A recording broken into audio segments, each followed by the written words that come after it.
জেগে ওঠো মানুষ, থামাও ওদের চাবুক। যুদ্ধ চায় না শান্তি, পৃথিবী হোক স্বস্তির।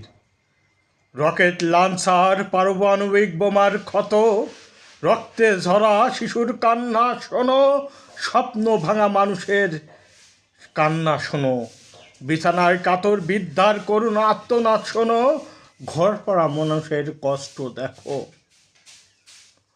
বোধোদয় হোক মানুষের, রক্তের খেলা বন্ধ হোক, শান্তির সুশীতল বাতাস পৌঁছে যাক বসুন্ধরায়। জেগে ওঠো মানুষ, একটি সবুজ স্বপ্ন নিয়ে জেগে ওঠো। থামাও ওদের চাবুক, থামাও ওদের চাবুক। পৃথিবী জুড়ে হোক স্বস্তির, পৃথিবী হোক শান্তির। প্রতিটি মায়ের কোল হোক নিরাপদ, প্রতিটি বোনের